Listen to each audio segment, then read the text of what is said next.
रात में सोते समय बहुत सावधान हो जाना चाहिए उपासक को। वैसे तो हर समय सावधान, पर सोते समय ऐसे सावधान होना चाहिए जैसे मृत्यु के समय योगी जन अपने सारे इंद्रियों को समेट लेते हैं और अपने स्वरूप में, अपने प्रीतम के स्वरूप में लगा देते हैं।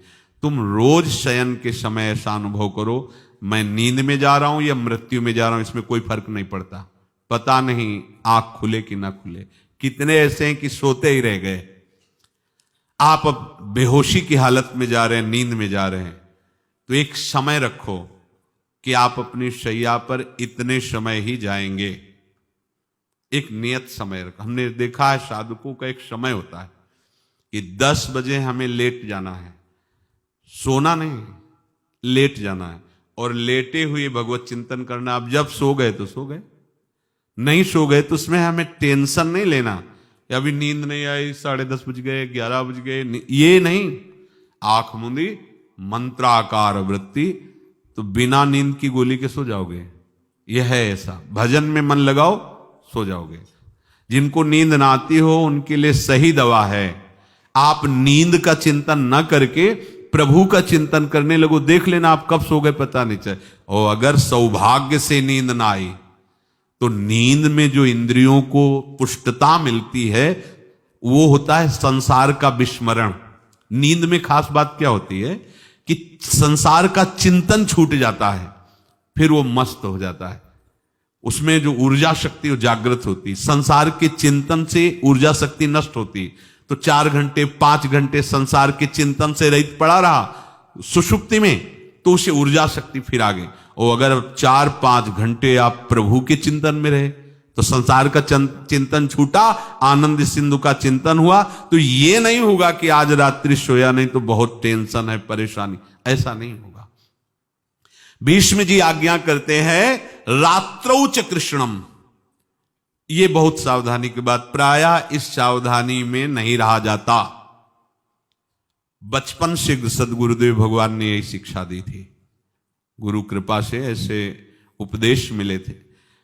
सोते समय कोई वार्ता नहीं, कोई अन्य चिंतन नहीं, चुपचाप अपने मन को हटाकर केवल इष्टमय करो।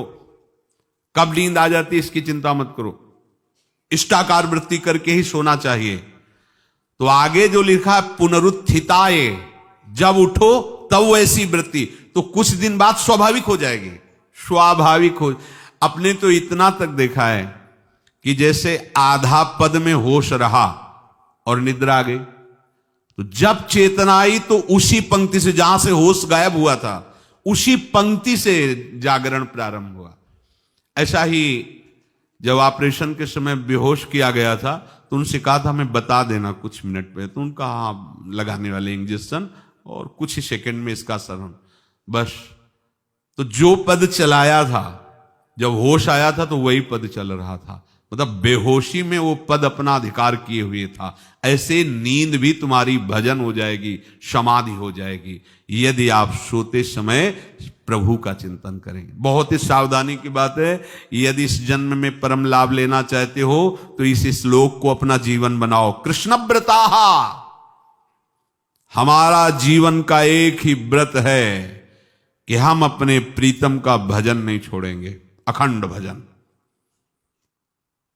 हमें ये नहीं देखना कि उपांशु मानसी को इसमें कितने गुना, हमें गुना बुना नहीं देखना। हमें अपने प्रभु को बोलना नहीं। भजन में मन नहीं लग रहा, पद गा रहे हैं, जोर जोर से चिल्ला रहे हैं, नाम कीर्तन, हमें अपने प्रभु से जुड़े रहना है। कृष्ण व्रताः, कृष्ण मनुस्मरन्तो, हमारा निरंतर स्मरण चले, बस ये प्रयास रखना है। जब निरंतर स्मरण की बात कह दी तो फिर आगे कुछ कहना नहीं चाहिए, पर खास बात इसीलिए कहा जाता है कि आप समझ जाओ। रात्रौ च, जब कोई भी ब्रह्मचारी, कोई भी उपासक, कोई भी बैरागी त्यागी महात्मा सोते समय सावधान हो गया तो उसकी रात्रि बहुत गलत जाएगी। खास जब आप सैया पे शयन करते उस समय असावधानी हुई तो विकार छा जाएगा, ध्यान रखना। आपका चिंतन गलत हो जाएगा, आपकी चेष्टा गलत हो जाएगी, जागृत में ना सही तो स्वप्न में। आप सावधान उस समय जरूर रहिए और उतना ही विश्राम कीजिए जितना आवश्यक हो। व्यर्थ में करवटें मत बदलिए, ये उपासक का स्वरूप नहीं होता। रोगी है तो बात अलग है, बड़े असाध्य रोगों से, नहीं तो ऐसी दिनचर्या नहीं होनी चाहिए।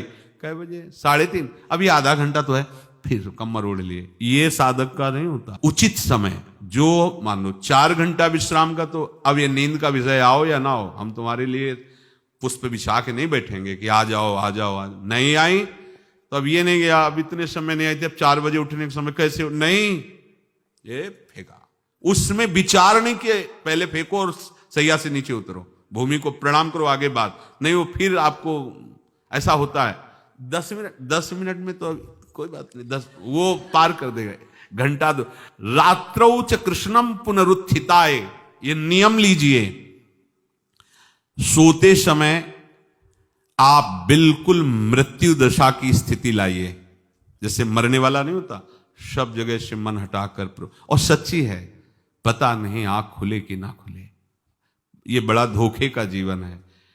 ये ऐसे हजारों लोग सोए और सोते ही रह गए। हमको धोखे में नहीं रहना। सुबह जग जाएंगे तो फिर भजन करेंगे, लेकिन हम बिल्कुल तैयारी में। तो जब ये था कि किडनी कभी भी फेल हो सकती, तो हमें ज्ञान तो था नहीं ऐसा उस समय, तो हम रात्रि में जब शयन का सो, तो कपड़े कौन थे, कोई पैंट शर्ट थोड़ी थे, सब हटा चला, ऐसे रज लगाई, राधा वल्लभ जी को ऐसे बांधा, चरणामृत लिया, पूरी तैयारी में, क्योंकि पास कोई था नहीं। तो ये होता था कब मर जाए, कैसे बताएं कितना सुख, एकदम युगल चरणारविंद में तदाकार होते ऐसे। वो इसीलिए कहते हैं कि प्रतिकूलता और अव्यवस्था और दुख, ये भगवत प्राप्ति का प्रधान साधन है। अव्यवस्था, प्रतिकूलता और दुख, ये अभ्यास उसी से। जब शाम के शयन करते तो पहले वृंदावन को प्रणाम करके, और ऐसे भावना में प्रिया प्रिया कहते कि जैसे भी आपके हैं, अगर शरीर छूट जाता है रात्रि में तो आप धोखा ना करना, आप बुला लेना अपने। और कैसे बताओ उस समय कैसे भाव होते थे, कोई पास नहीं, कोई सुविधा नहीं, 1 रुपया नहीं, तो एकदम दैन्यता, एकदम कितना सुख मिलता, वो एकदम केवल भगवद आश्रित। तो रात्रौ च कृष्णम पुनरुत्थिताय, ये बहुत पकड़ने वाली बात है। रात्रि के समय कोई और चिंतन न बनने पावे। देखो आप, और उस समय खास करके विषय चिंतन बनता है, ध्यान रखना। दिन भर लड़ते रहोगे इंद्रियों से, और जब आप शयन के समय जाओगे तब वो अवसर ढूंढेंगे और आपको विषयों में फंसाने की चेष्टा करेंगे। कोई क्रिया या पूर्व में कोई क्रिया या कोई दृश्य या कोई बात, अगर कहीं मोबाइल से मित्रता है और बगल में रखा है तो भूल जाओ, रात्रौ च कृष्णम पुनरुत्थिताचे। जब तक नींद नहीं आती तब तक फिर वो ऐसी सामग्री डाल देगा कि वो बर्बाद हो जाओगे। साधक मान लो, हमारी प्रार्थना मान लो, हम मानते हैं कि आज के समय में यंत्र का बहुत बड़ा प्रभाव है। अब यंत्र का प्रभाव देख लीजिए, यही छाती पे मोबाइल होगा, यही धड़कन के साथ वो घंटी बजे और कुछ नहीं। ऐसा भगवान का खेल रचा है। और इसमें सबसे खतरनाक बात है कि आप जो चाहो देख सकते हो, जहां चाहो, जैसे विश्व की पूरी बात, पूरा विश्वात्मा है, ये विश्वात्मा स्वरूप है, सर्च करो देख।